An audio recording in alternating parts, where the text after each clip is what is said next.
सत्य सनातन धर्म पर आस्था रखने वाले सभी भक्तों का एक बार फिर से मारुति भक्त यूट्यूब चैनल पर बहुत बहुत स्वागत है। आज एक और रोचक वीडियो लेकर आप सभी के समक्ष मैं पुनः उपस्थित हो चुका हूँ। भगवान शिव, इन्हें कौन नहीं जानता है। आज की वीडियो इन्हीं के बारे में है। क्या आप सभी को पता है महादेव के कितने पुत्र थे और कौन कौन? अगर नहीं पता है तो आप निराश बिल्कुल न हो। इस वीडियो में लास्ट तक बने रहें, सब कुछ आपको ज्ञात हो जाएगा और फिर ऐसा ज्ञात होगा कि पूरी जिंदगी कभी आप भूलेंगे नहीं। जितने भी भक्तों ने चैनल सब्सक्राइब किया है सभी को बहुत बहुत धन्यवाद, और जो पहली बार वीडियो देख रहे हैं उन सभी से हमारा प्रार्थना है कि कृपया चैनल को सब्सक्राइब करके नोटिफिकेशन ऑन अवश्य करें। और इसी के साथ आप सभी का समय ज़्यादा ना लेते हुए हम वीडियो स्टार्ट करते हैं। आप भगवान विष्णु के पुत्रों का नाम तो जानते होंगे, अगर नहीं जानते हैं तो कोई बात नहीं, मैं बताता हूँ। आनंद, कर्मद, श्रिद्ध और चिक्लित।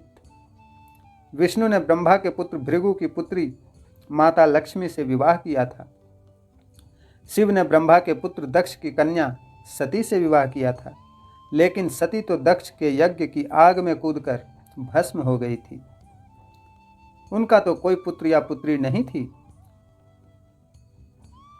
अब सवाल आता है, जब माता सती का कोई संतान नहीं था तो फिर कैसे जन्मे शिव के पुत्र? सती के आत्मदाह करने के बाद सती ने अपने दूसरे जन्म में पर्वतराज हिमालय के यहाँ उमा के रूप में जन्म लिया। यह उमा ही बाद में माता पार्वती के नाम से विख्यात हुई। सती या उमा ही माँ दुर्गा के रूप हैं। शिव और पार्वती के मिलन के बाद शिव जी का गृहस्थ जीवन शुरू हुआ और उनके जीवन में अनेक प्रकार की घटनाओं की शुरुआत हुई। पार्वती के साथ रहते हुए शिव जी के कई पुत्र हुए। उनमें ही प्रमुख 6 पुत्रों के बारे में आज की वीडियो में हम जानकारी देने वाले हैं। शिव जी का पहला पुत्र भगवान गणेश। भगवान शिव की पहली पत्नी सती थी, जो आग में जलकर भस्म हो गई थी। उन्हीं सती ने जब दूसरा जन्म पार्वती के रूप में लिया, तब उन्होंने भगवान शिव को प्राप्त करने के लिए तपस्या की। शिव जी ने प्रसन्न होकर उनकी मनोकामना पूर्ण की और उनसे विवाह किया। पुराणों में गणेश जी की उत्पत्ति की कथाएं मिलती है। भाद्रपद शुक्ल पक्ष चतुर्थी को मध्याह्न के समय गणेश जी का जन्म हुआ था। पहली कथा। एक कथा के अनुसार शनि की दृष्टि पड़ने से शिशु गणेश का सिर जलकर भस्म हो गया। इस पर दुखी माता पार्वती से ब्रह्मा ने कहा, जिसका सिर सर्वप्रथम मिले उसे गणेश के सिर पर लगा दो। पहला सिर हाथी के बच्चे का ही मिला। इस प्रकार गणेश गजानन बन गए। दूसरी कथा के अनुसार गणेश जी को द्वार पर बिठाकर माता पार्वती स्नान करने लगी। इतने में शिव जी आए और पार्वती के भवन में प्रवेश करने लगे। गणेश ने जब उन्हें रोका तो क्रोध शिव जी ने उनका सिर काट दिया। इन गणेश की उत्पत्ति पार्वती जी ने चंदन के मिश्रण से की थी। जब पार्वती जी ने देखा कि उनके बेटे का सिर काट दिया गया तो वो क्रोधित हो उठी। उनके क्रोध को शांत करने के लिए भगवान शिव ने एक हाथी के बच्चे का सिर गणेश जी के सर पर लगा दिया और वह बालक जी उठा। भगवान शिव के दूसरे पुत्र कार्तिकेय को सुब्रमण्यम, मुर्गन और स्कंद भी कहा जाता है। उनके जन्म की कथा भी विचित्र है।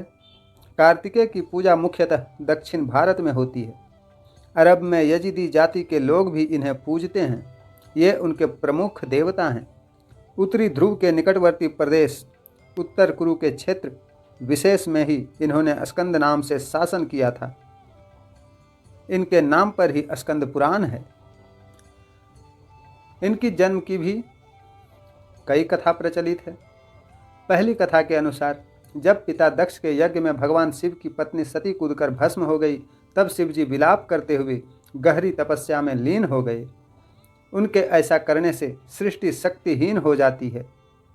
इस मौके का फायदा दैत्य उठाते हैं और धरती पर तारकासुर नामक दैत्य का चारों ओर आतंक फैल जाता है। देवताओं को पराजय का सामना करना पड़ता है। चारों तरफ हाहाकार मच जाता है। तब सभी देवता ब्रह्मा जी से प्रार्थना करते हैं। तब ब्रह्मा जी कहते हैं कि तारक का अंत शिव पुत्र करेगा। इंद्र और अन्य देव भगवान शिव के पास जाते हैं। तब भगवान शंकर पार्वती के अपने प्रति अनुराग की परीक्षा लेते हैं और पार्वती की तपस्या से प्रसन्न होते हैं। फिर इस तरह शुभ घड़ी और शुभ मुहूर्त में शिव जी और माता पार्वती का विवाह हो जाता है। इस प्रकार कार्तिकेय का जन्म होता है। कार्तिकेय तारकासुर का वध करके देवों को उनका स्थान प्रदान करते हैं। पुराणों के अनुसार षष्ठी तिथि को कार्तिकेय भगवान का जन्म हुआ था, इसलिए इस दिन उनकी पूजा का विशेष महत्व है। दूसरी कथा के अनुसार कार्तिकेय का जन्म 6 अप्सराओं के 6 अलग अलग गर्भों से हुआ था और फिर वे 6 अलग अलग शरीर एक में ही मिल गए थे।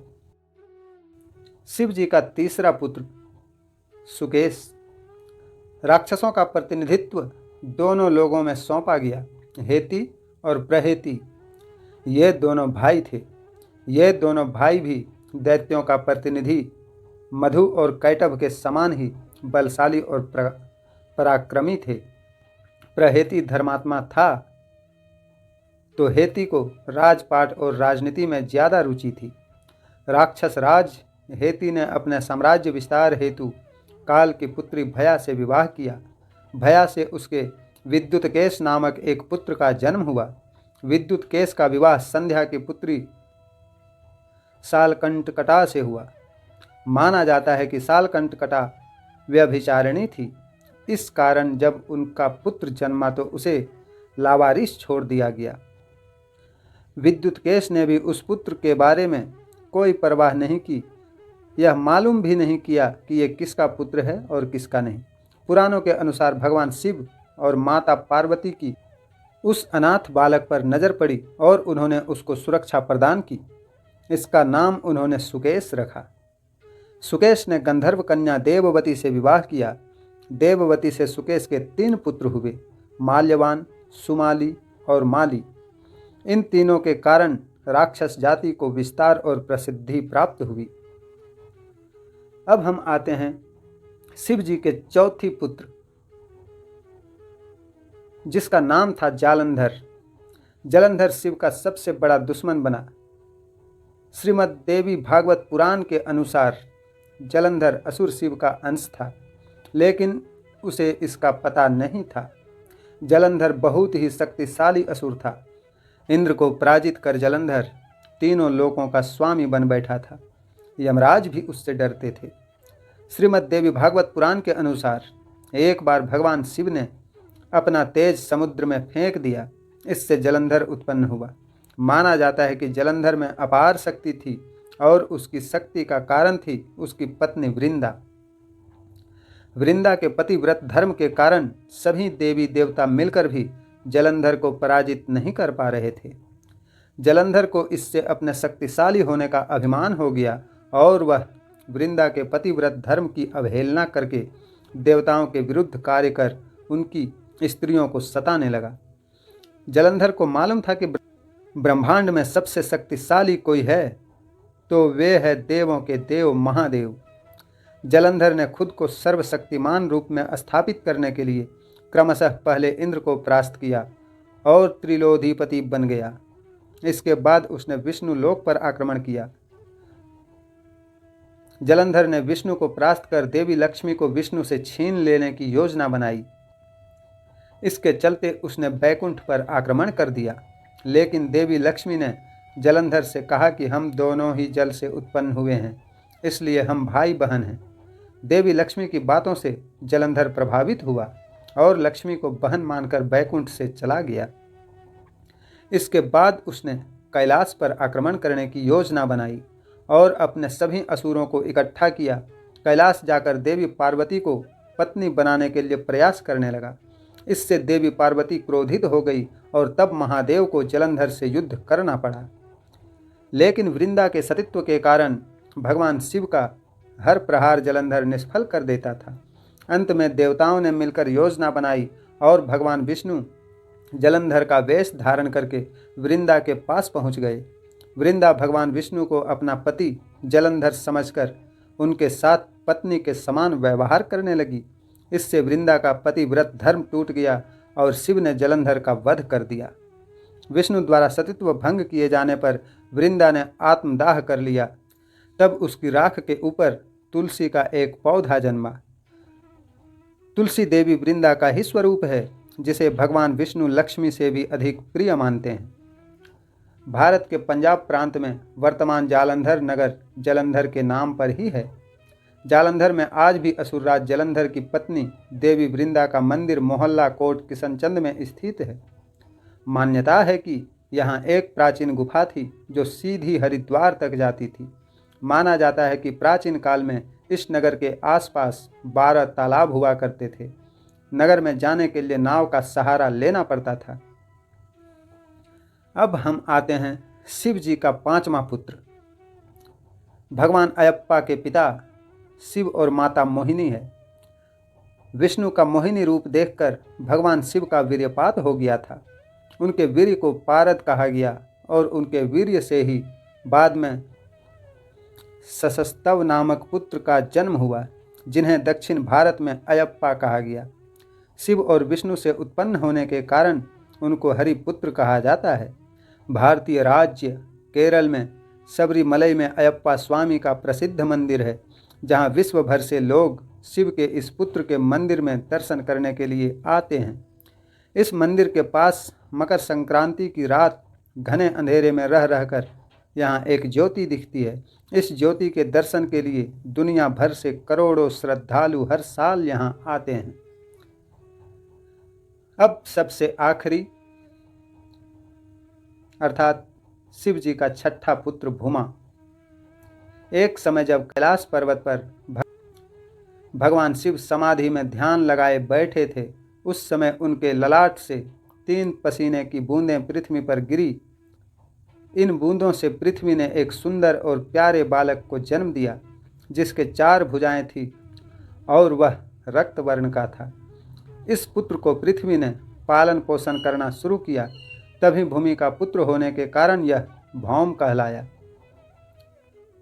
कुछ बड़ा होने पर मंगल काशी पहुंचा और भगवान शिव की कड़ी तपस्या की।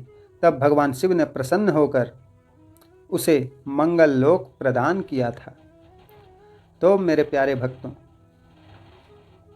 ये थी भगवान शिव के 6 पुत्रों की जानकारी।